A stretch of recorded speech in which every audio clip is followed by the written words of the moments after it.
मिल्लत news bulletin में आपका स्वागत है। देश और दुनिया की बड़ी खबरों के साथ मैं असरार अहमद। 2022 में होने वाले उत्तर प्रदेश विधानसभा चुनाव में असदुद्दीन ओवैसी की पार्टी ऑल इंडिया मजलिस-ए-इत्तेहादुल मुस्लिमीन भी किस्मत आजमाएगी। यूपी में एमआईएम की चुनावी एंट्री से सियासी सरगर्मियां बढ़ना लाजमी है।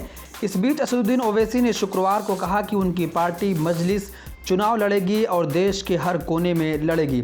उन्होंने कहा कि ये सिर्फ अवाम का हक है कि वो हमें अपनाएं या ना अपनाएं। भारत के मुस्तकबिल को लेकर मजलिस के पास भी एक विज़न है। हमारी जिम्मेदारी है कि हम अपने पैगाम को जनता तक पहुंचाएं और ये सिर्फ अवाम का हक है कि वो हमें अपनाएं या ना अपनाएं। उन्होंने ट्वीट करके कहा कि पहले भी कहा था, अब भी कह रहे हैं, मजलिस चुनाव लड़ेगी, देश के हर कोने में चुनाव लड़ेगी, बार बार लड़ेगी। राफेल विमान की खरीदो फरोख्त में मोदी सरकार को बड़ा झटका लगा है। लोकसभा चुनाव 2019 से पहले भारत में सियासत का केंद्र बने राफेल लड़ाकू विमान की खरीद के सौदे में एक नया मोड़ आ गया है। फ्रांस के एक ऑनलाइन पोर्टल मीडियापार्ट ने अपनी ताज़ा रिपोर्ट में बताया है कि फ्रांस के एक जज को इस मामले में चल रही जांच के लिए नियुक्त किया गया है। मीडियापार्ट ने अप्रैल महीने में कुछ रिपोर्ट्स छापकर दावा किया था कि भारत और फ्रांस के बीच हुई इस डील में एक भारतीय बिचौलिया कंपनी शामिल थी और उसे 1 मिलियन यूरो 8.62 करोड़ रुपए दिए गए थे। मीडियापार्ट ने ताज़ा रिपोर्ट में कहा है कि इस मामले में फ्रांस की पब्लिक प्रोसिक्यूशन सर्विसेज PNF ने 14 जून से राफेल लड़ाकू विमान की खरीद में हुए सौदे की जांच शुरू कर दी है। राजस्थान में राष्ट्रीय स्वयंसेवक संघ RSS के प्रचारक निम्बाराम रिश्वत लेते हुए पकड़े गए हैं। एंटी करप्शन ब्यूरो ACB ने रिश्वत लेने के एक मामले में निम्बाराम के खिलाफ मुकदमा दर्ज कर लिया है। कांग्रेस ने मांग की है कि निम्बाराम की गिरफ्तारी जल्दी से जल्दी की जानी चाहिए। इसका एक वीडियो भी वायरल हुआ है जिसमें कथित रूप से राजा राम गुर्जर को BVG कंपनी के कर्मचारियों से 20 करोड़ रुपए की रिश्वत मांगते हुए सुना जा सकता है। आरोप है कि कंपनी के 276 करोड़ रुपए के बकाये बिल को पास कराने के बदले में ये रिश्वत मांगी गई है। इस वीडियो ने BJP और संघ के सामने एक बड़ी मुश्किल खड़ी कर दी है। ACB के निदेशक BL सोनी का कहना है कि वे इस वीडियो की जांच कर रहे हैं और इस मामले में सौम्या गुर्जर की भूमिका की भी जांच हो रही है।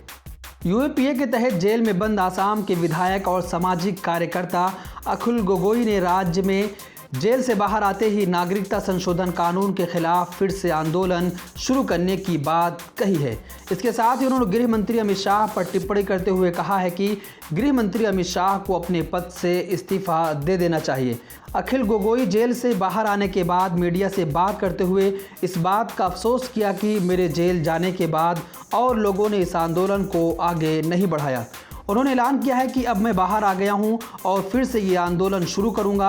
आपको मालूम हो कि असम में नागरिकता संशोधन कानून के खिलाफ अखिल गोगोई ने इस आंदोलन की अध्यक्षता की थी, जिसके बाद उन्हें UAPA के तहत जेल में डाल दिया गया था। उनके ऊपर लगे आरोप साबित नहीं हो पाए और उनको जेल से बाहर कर दिया गया है। जमीयत उलमाए हिंद के राष्ट्रीय अध्यक्ष मौलाना अरशद मदनी को 5वां अमीरुल हिंद बनाया गया है। जमीयत उलमाए हिंद के राष्ट्रीय अध्यक्ष मौलाना अरशद मदनी को अमीरुल हिंद बनाए जाने पर मुबारकबादी का सिलसिला जारी है। कई लोगों ने मुबारकबादी देकर ये कहा है कि उम्मीद है कि इस पद पर राष्ट्रीय अध्यक्ष पूरा उतरेंगे। उत्तर प्रदेश में अवैध धर्मांतरण कराने के आरोप में गिरफ्तार मोहम्मद उमर गौतम और काजी जहांगीर के जामिया नगर में मौजूद घर पर ED की टीम ने आज छापेमारी की है। पिछले महीने UP ATS ने मोहम्मद उमर गौतम और मौलाना जहांगीर को गिरफ्तार किया था। दोनों पर यूपी समेत अन्य राज्यों में 1000 से ज़्यादा लोगों का जबरन और अवैध धर्म परिवर्तन कराने का आरोप है। सूत्रों से मिली जानकारी के अनुसार ED ने सुबह 7 बजे से 12 बजे तक उमर के कुल 6 ठिकानों पर छापेमारी की है।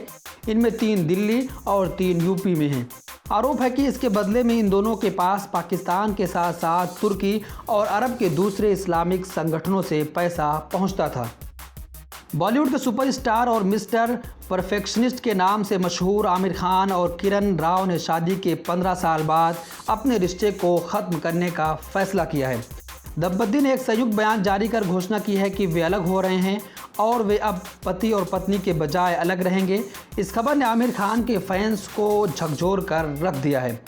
आमिर खान और किरण राव ने एक संयुक्त बयान में कहा, इन 15 खूबसूरत वर्षों में हमने जीवन भर के अनुभव और ढेर सारी खुशियां साझा की हैं। हमारा रिश्ता विश्वास, प्यार और सम्मान पर आधारित था। अब हम जीवन में एक नया अध्याय शुरू करने जा रहे हैं, जिसमें हम पति पत्नी के रूप में नहीं बल्कि सह माता पिता और एक परिवार के रूप में रहेंगे। हमने कुछ समय पहले ही अलग होने का फैसला किया था और अब वो समय आ गया है। हम बेहतर महसूस कर रहे हैं। मशहूर शायर मुनव्वर राना के लखनऊ के उनके घर में अचानक देर रात यूपी पुलिस ने तलाशी ली है। मुनव्वर राना के परिवार के लोगों ने आरोप लगाया है कि पुलिस अचानक घर में घुस आई और उसने बिना किसी वारंट दिखाए ये तलाशी ली। उन्होंने आरोप लगाए हैं कि पुलिस ने उन्हें कुछ भी बताने से इनकार कर दिया है। हालांकि इस मामले में पुलिस की ओर से अब तक ना तो कोई पुष्टि की गई है और ना ही इसका खंडन किया गया है। पुलिस की एक कथित कार्रवाई के बारे में कुछ साफ तो नहीं है कि ये क्यों की गई, लेकिन एक मीडिया रिपोर्ट्स में कहा गया है कि हाल ही में मुनव्वर राना के बेटे पर फायरिंग किए जाने को लेकर कार्रवाई की गई है। एक रिपोर्ट से मिली जानकारी के अनुसार जिस मुनव्वर राना के बेटे तबरेज़ मामले में ये कार्रवाई किए जाने की बात की गई है, वो मामला 28 जून को हुए हमले से जुड़ा है। तबरेज़ राना पर दिन दहाड़े बाइक सवार बदमाशों ने फायरिंग कर दी थी। फायर किए जाने के बाद दोनों राउंड की गोलियां उनकी गाड़ी में लगी थीं। हमलावर वहां से भागने में कामयाब हो गए थे। ब्यूरो रिपोर्ट, मिल्लत टाइम्स।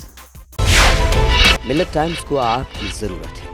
हमारी आप माली मदद करें। हर महीने सिर्फ 100 रुपये और 1 साल के लिए एक साथ सिर्फ 1000 रुपये। रकम भेजने के लिए यहाँ दिए गए फ़ोन पे, गूगल पे और पेटीएम नंबर का इस्तेमाल कर सकते हैं।